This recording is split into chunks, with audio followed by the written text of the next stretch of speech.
Aboagye, and today I'll be presenting on behalf of Ryan Gosling and William Wilson on the subject, replacement of natural sand with manufactured sand while maintaining packing density.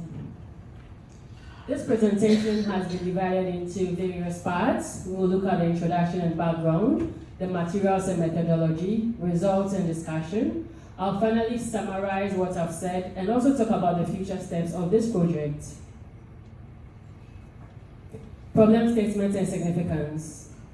Concrete is a multi-component material with aggregates occupying a bulk of the concrete volume. Unfortunately, the aggregate industry is facing two major challenges. First, there is a need to find an alternative to natural sand, which is gradually depleting. The figure you see here is an example of a natural mining site, which has resulted in the destruction of the ecosystem and severe erosion. Secondly, there is a need to find a way to dispose of waste from crushing of coarse aggregates, specifically manufactured sand. Research has shown that manufactured sand can serve as a suitable alternative to natural sand. However, the properties of manufactured sand are different and distinct from natural sand.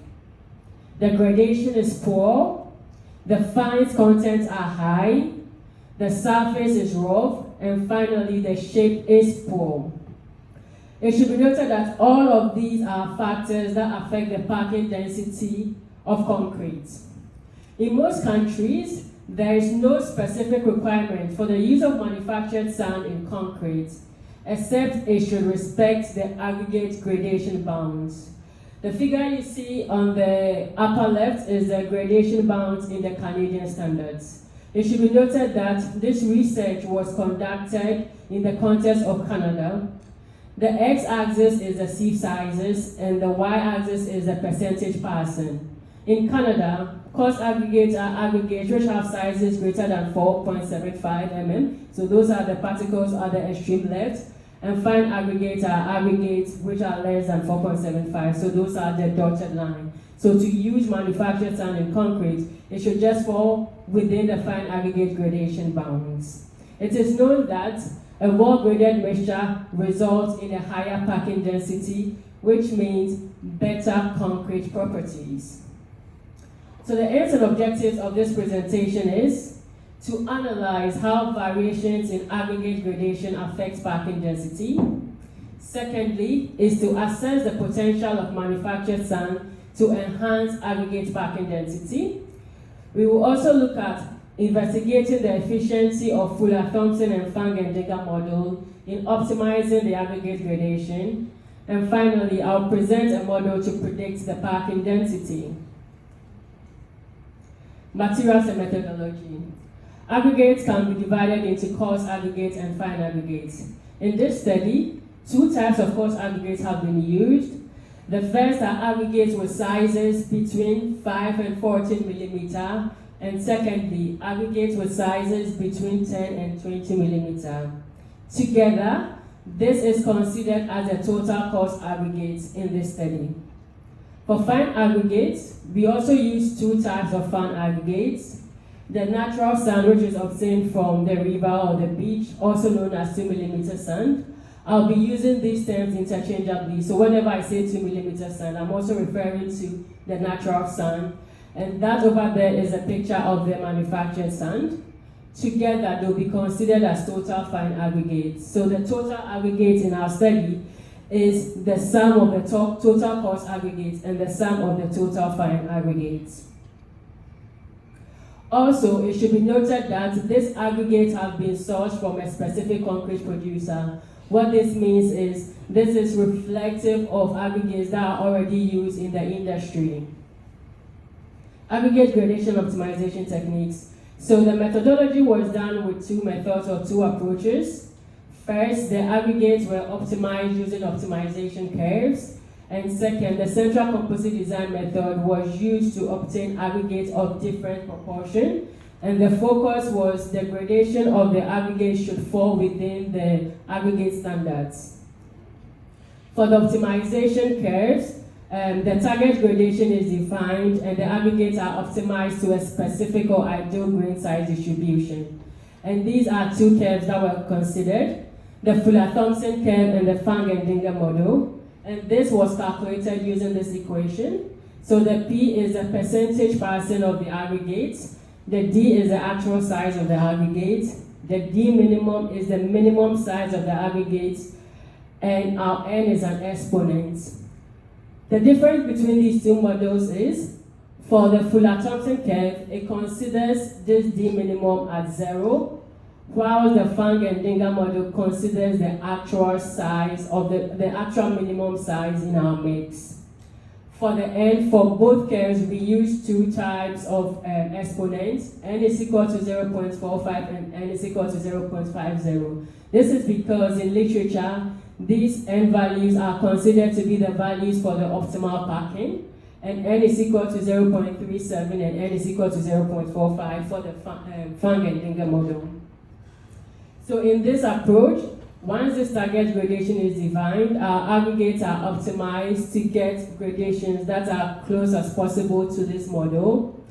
And a reference blend from a specific concrete producer was used for was optimized to fit these two curves. The central composite design. So this is a multi-step process. The first thing is to select your factors of interest. And as I said initially, our most important factor of interest is our gradation. So we define certain parameters to suit that gradation. The first parameter is the ratio of our natural sand to our total fine aggregates. Second is the ratio of the 514 millimeter coarse aggregate to the total coarse aggregate. And the final parameter is the ratio of our fine aggregates to the total aggregate. The second is, once the factor has been defined, is to define a range of interest where you are going to study. For the three parameters, the range were chosen and they were selected such that the first parameter that had to do with our sand, it fell within the gradation bounds of the fine aggregates for the CSA standards.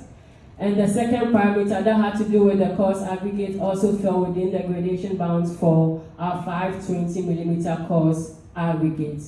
The third parameter, that's the fine aggregate to total aggregate. In literature, most of the work that has been done had a range between 0.3 to 0.5. So this study decided to extend the range to consider 0.20 to 0.60. Once this is done, the next step is to the design of the experiments. That is to find the proportions of the aggregates you are going to use to perform your test. And in this, the CCD was used. With this, we were able to get 15 mixtures to study. We had our reference mix, which was obtained from the industry, and 4 mixtures that were obtained from optimization. So in total, we studied 22 mixtures, and the goal was to find the effect of these 22 mixtures on the packing density. So the experiment was done using an intensive compaction tester to obtain the packing density results. So the results, the first thing was to select a model, because our study involved several factors, and we considered both the linear, the quadratic, and interaction terms. To select the model that, to select the parameters that had an effect on our response, that is the packing density, the Pareto chart was used. In total, these were the terms that were obtained. A single term is a linear term. For terms that were squared, they were considered as a quadratic term. And for parameters that were multiplied, those were the interaction terms. From the Pareto chart, a significant term is a term that crossed the reference line. And this reference line value was obtained from the t-statistics of the data that was obtained. So from this, we have 3 parameters that were significant or influenced the packing density, which is the total fine aggregate over the total aggregate, and the square of this term, and finally the ratio of the 2 millimeter sand over the total fine aggregate. From this result, we noticed that the effect of the coarse aggregate on the packing density was minimal, and this is also collaborates with what we've seen in literature. So all these other terms were insignificant. So the next step was to develop a model with only the 3 significant terms. And among all these factors, the most significant term was the total fine aggregate ratio over the total aggregate. So now we have 3 terms, and the possible models that we could get were, we could get 7 different models. But among all these models, the best model was the last model that considered all the 3 parameters, because first it had a high R-squared adjusted and a low malus CP. The malus CP gives an idea of whether your model is going to be biased or not. The lower the malus CP, the better the model is. So based on our model that was selected with the 3 parameters, the equation for the parking density was obtained. The next step had to do with to validate the model. In this figure, the x-axis is the data that we actually obtained from the experimental parking density, and the y-axis shows the predicted parking density. To validate this model, a leave one out cross-validation was performed. And the way it works is, one parameter is taken out of the model, and the model is allowed to predict the parking density. And from this, we had a root mean squared error of 0.01, which shows that this model has a good predictive power and is able to predict future values. So this table is a contour plot. The x-axis is the ratio of the 2 millimeter sand over total fine aggregate. The y-axis is the total fine aggregate over the total aggregate. And the colors you see are the parking density. Points with, and the other points are the points of the mixed design. Points which have colors close to blue or purple have lower parking density, and points with colors closer to orange or yellow have a higher parking density. So first, when we look at the x-axis, we notice that as we are increasing the ratio of the 2 millimeter sand over the total fine aggregate, we do observe an increase in parking density. For our y-axis, there is an increase to a point and there is a decrease, which shows a non-linear effect on our parking density. Now, this contour plot can be divided into zones. Let's start with this lower zones.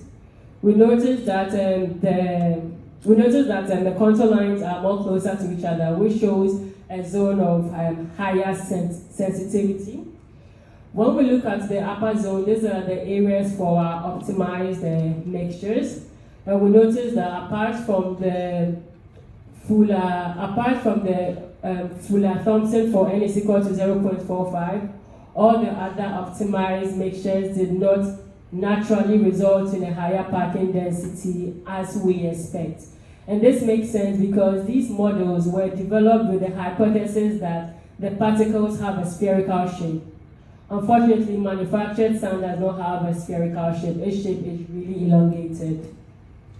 The reference mix we obtained was obtained in this zone, which is considered the area of the higher parking density. And for mixtures that fall within this zone, we realize that these are mixtures with a really high proportion of smaller sized particles. The good thing about manufactured sand is once it's being produced, its sizes can be adjusted. So if we do want to include more manufactured sand into our mixture during production, we could adjust the gradations to ensure that we have more smaller sized particles in our model. So in summary, manufactured sand can serve as a viable alternative to natural sand. The total fine aggregate over the total ratio has the most significant impact on the parking density. To increase the proportion of manufactured sand, we need to have a higher proportion of smaller sized particles. And the use of optimization curve does not necessarily result in highest parking density. For the future steps, we are going to investigate and vary the gradations of the manufactured sand on parking density, and also to study the influence of these factors on certain concrete properties like slam, air content, compressive strength, and resistivity. Thank you for listening. Thank you very much, Barbara. So we have time for a question. Yeah, please.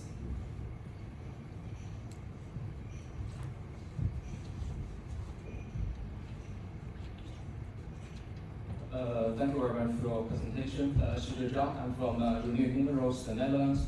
I have a question with regard to your, let's say, the other type of sand, I think recycled sand, you call it. Is it already a commercial product in Canada, or and what is the real origin of this sand? Is from CDW fines recycling, or it's from crushing of, let's say, more or less concrete, recycled concrete?